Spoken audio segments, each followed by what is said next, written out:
They don't defend from the front, Portugal. Right. Because Ronaldo, it's a token gesture. Rafael Leao, it's a token gesture.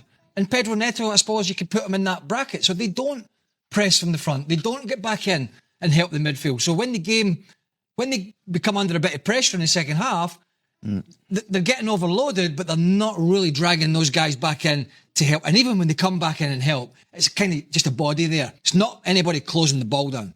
And so you start to get stretched because you have a couple of players. It only takes a couple of players in the front line and not to come back in and pull the weight. And you're screwed in the middle of the park. And I know you want to talk to it about a little bit later, but with Cucurella and Pedro Porro in the next game, they will have to do the job. Otherwise, they're going to be in danger. Let's talk about the big question. Did Portugal win this game because Cristiano Ronaldo was on the bench? No, I don't think so. I actually think that when he went off, Portugal felt like they lost that little bit of belief that something special can happen and they can get it over the line. That being said, we did see a good delivery from Rafael Leao and a moment of magic that separated the game. But I actually thought Ronaldo was effective today. He got involved. He wasn't missing like we saw in the first game. He huffed and puffed today.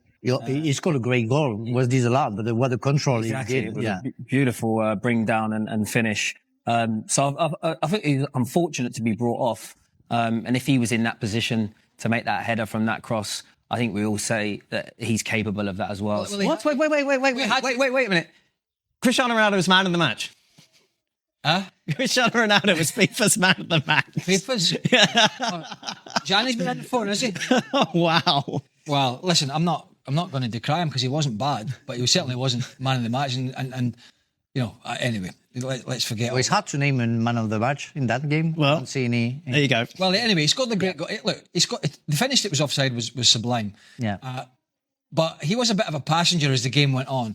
And as for taking him off, it was something I didn't think, and a lot of us didn't think Roberto Martinez would do. So I give him a lot of credit for that. He's made a statement and said, I'll take you off. And it was the right thing to do because he had all these front players on, including Gonzalo Ramos. Yeah, that sub was made earlier. It wasn't a like for like. No, it wasn't. He brought four attacking-ish players on all at once.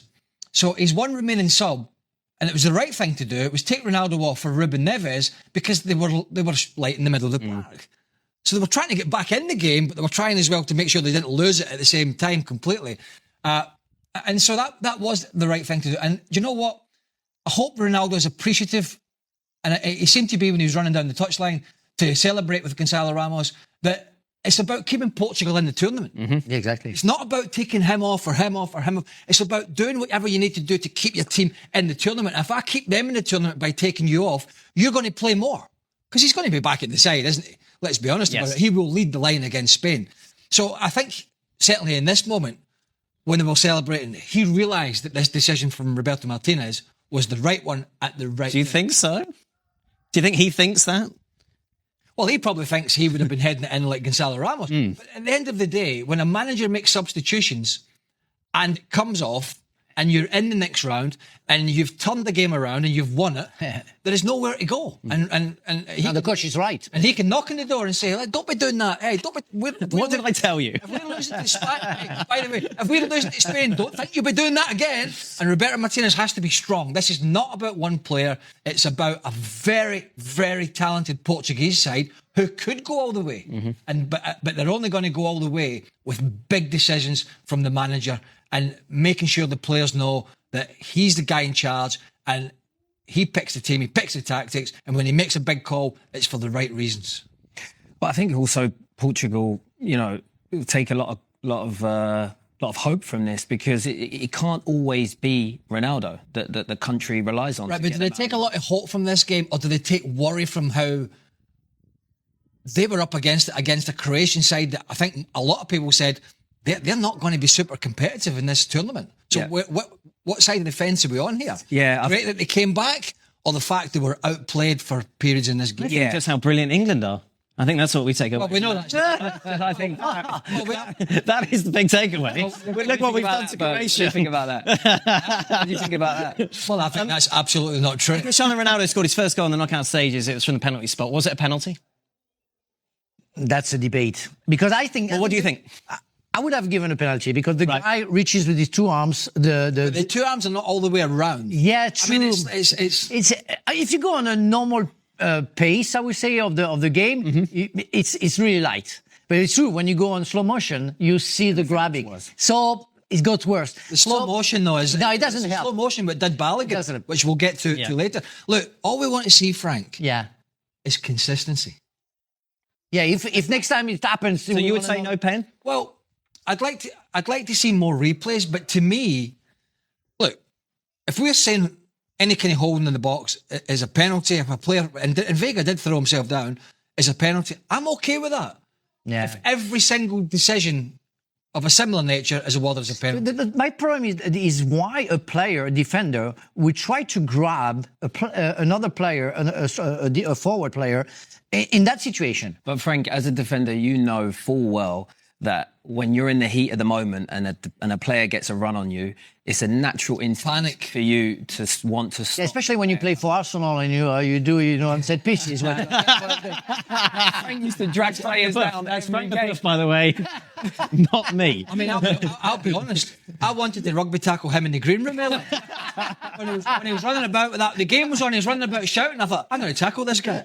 In today's game, it's a penalty. The game has evolved a lot since Frank played. I mean, that Hold on. that was happening. That was happening every That week was- at Stamford Bridge. At Stamford Bridge, that was happening every week. And he was taking your nose off at the same time. Yeah. The Croatians go out in one of the cruelest manners, given that they thought they'd forced extra time. Yeah. I wanted to ask you, like, going back in your careers, is there one that kind of sticks in your throat still that you remember? That you kind of thought you were there or thought you were certainly going to push it further? Yeah, but again, it's why I like VAR. There is no contest about Right. that. The fact Yeah. that it was offside, so therefore it's only normal and obvious that the ref said that. But have you experienced anything like that in your? Well, no. Well, I won the World Cup, Dan. but no, I won everything. I did not have this but heartbreak. VAR didn't exist. So No, I understand you that, go but there back- must be games like without a refereeing decision. You're where talking think- international football? I'm just talking in general. Well, I don't know if Frank's thing. I got one that involves a colleague of ours who's coming out in a couple of weeks. Yeah. When Celtic played Liverpool in the UEFA Cup, and we were beating Liverpool 2-1, and had been a fraught, tense game in front of a packed Celtic Park, and McManaman picked the ball up in injury time, and he ran 70 yards and scored, which he says is the best goal of his career. And it kind of just flattens you that you've done so much work. Yeah. And that someday it's either a mistake or a bit of brilliance. And yeah, it does sort of deflate you a little bit. But then again, we had a second leg to go to Anfield and put it right. The Croatians don't. That's Yeah. the problem they have. In a knockout game, there isn't tomorrow or next week. It's done and dusted. And for someone like Modric, there isn't another That's World over. Cup. It's over. That's it. What about you, Kieran? What have you experienced? I think if I could think of any game, it would be we played against AC Milan and we were 4-0 down in the first leg of the I think it was the knockout stages of the Champions League, and then we took them back to the Emirates and we were 3-0 up with about 20 minutes to go, and I think Robin van Persie got put through in the last minute, and just tried to dink the keeper. He was having an unbelievable season, but he just couldn't put it away. And I think that was probably the most. Yeah. Did you play in the second leg? Yeah. Right. I was just- Well, there's another one. Actually. It's why. Scotland were through against in the Is that 96? European Championships in '96. I was playing in the game at Villa Park against Switzerland, and we were beating them 1-0. McCoy scored, and we were through.